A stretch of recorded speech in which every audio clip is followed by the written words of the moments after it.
¿Qué es bioprospección? Está definida como la búsqueda sistemática de componentes naturales y organismos completos de la biodiversidad, con el fin de otorgarles un valor comercial para el desarrollo de productos. Es decir, es la realización de expediciones, recolección de organismos y envío al laboratorio. Para que los procesos de bioprospección se lleven a cabo, se involucra una gama de interacciones que compromete desde el conocimiento tradicional de las comunidades locales e indígenas, pasando por conocimiento científico y tecnológico de entes académicos e investigativos.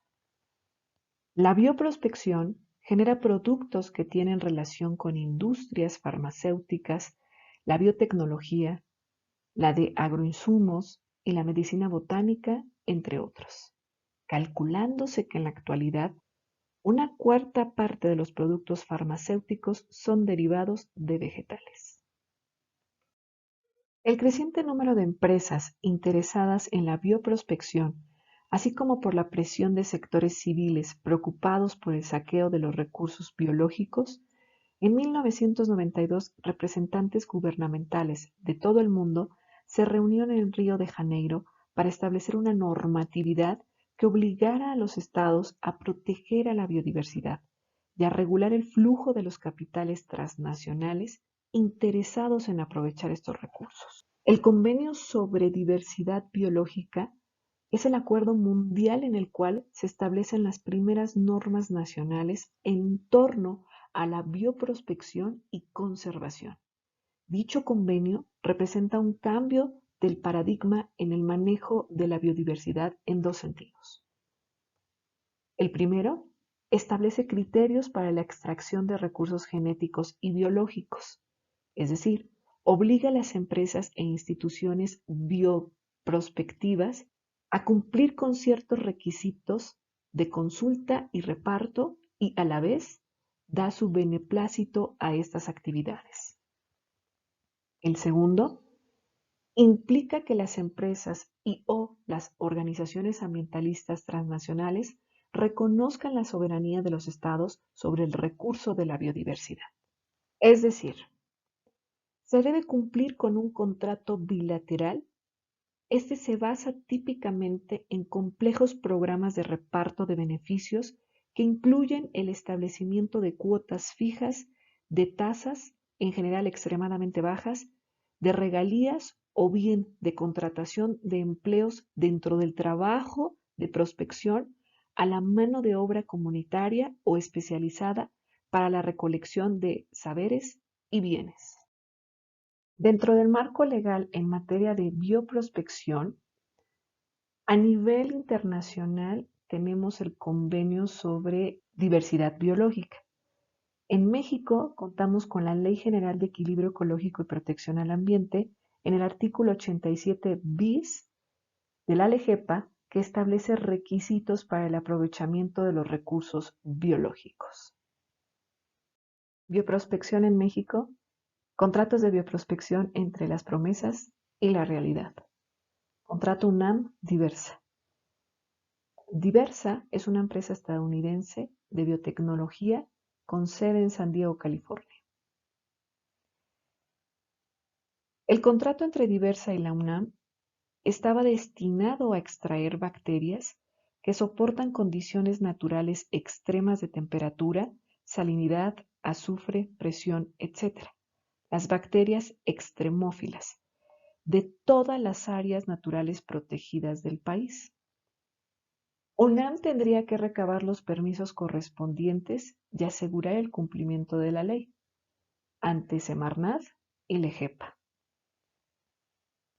Este contrato se formaliza en noviembre de 1998 con una activa intervención de la CONABIO y dura hasta noviembre del 2001.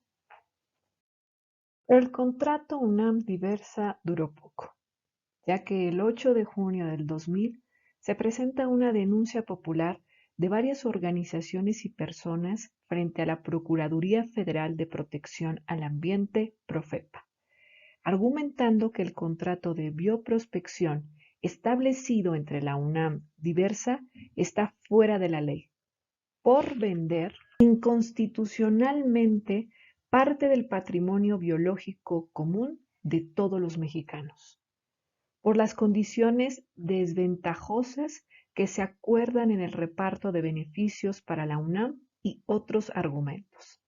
La administración de la Profepa correspondiente al sexenio del presidente Ernesto Zedillo reconoce que el contrato UNAM Diversa es ilegal, pues se admite que, efectivamente, nunca ocurrió una consulta a las comunidades que viven dentro de las áreas naturales protegidas, donde se tomaron muestras de lodo con bacterias extremófilas, para solicitarles su consentimiento previamente informados, tal y como se establece en el Convenio sobre la Diversidad Biológica.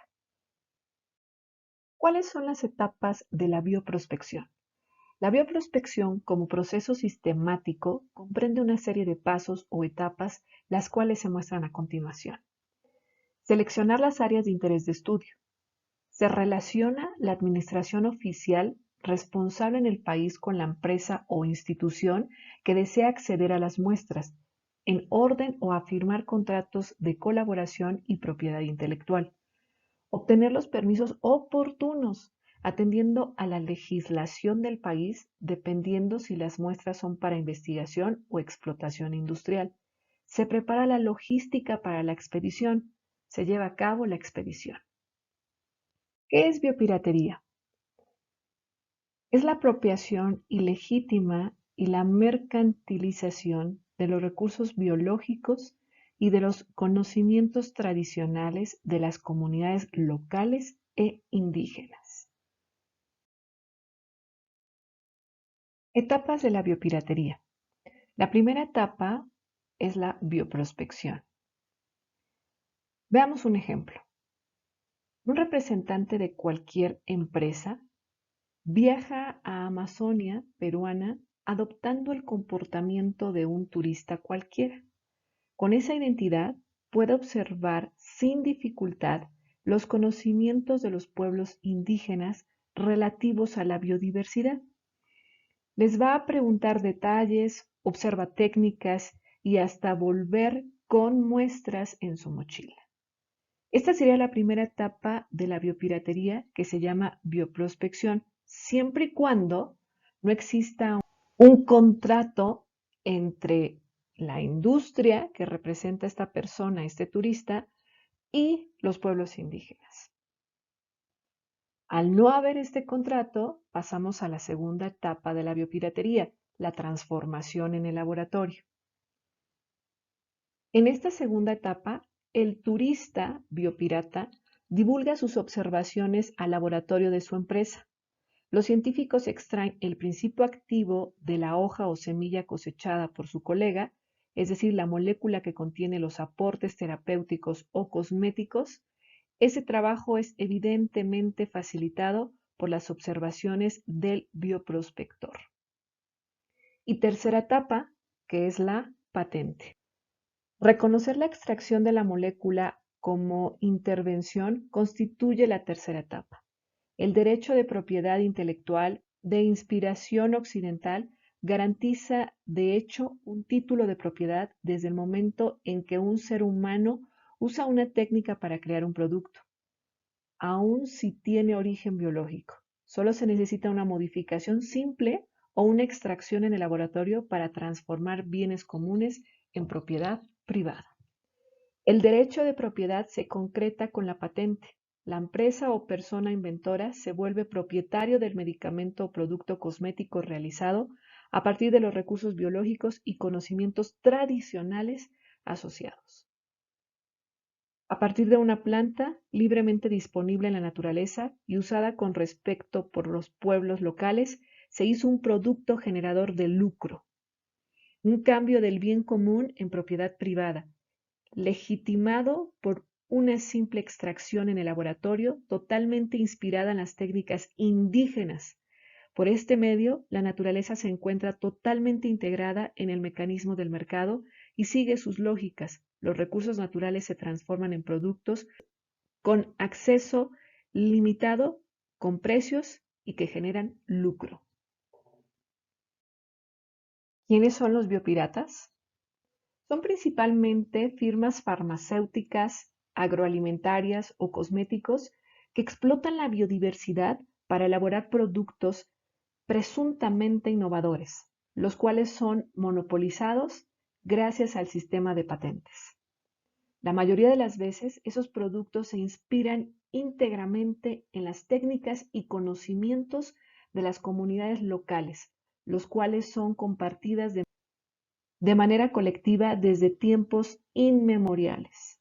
Gracias a la copia de estas técnicas tradicionales, las empresas economizan sumas considerables en términos de investigación y desarrollo, garantizando a la vez los beneficios que resultan de la exclusividad de la explotación comercial de esas técnicas. Ejemplo de biopiratería en México, el tepezcohuite de Chiapas. Es un árbol del cual se tomaba la corteza por nuestros ancestros mayas como un eficaz tratamiento contra las quemaduras. Y lo digo eficazmente, chicos, porque yo me traté con tepezcohuite una quemadura casi de tercer grado y funciona. Asimismo, tiene propiedades antiinflamatorias, antibacterianas, anestésicas y regenerativas de la epidermis.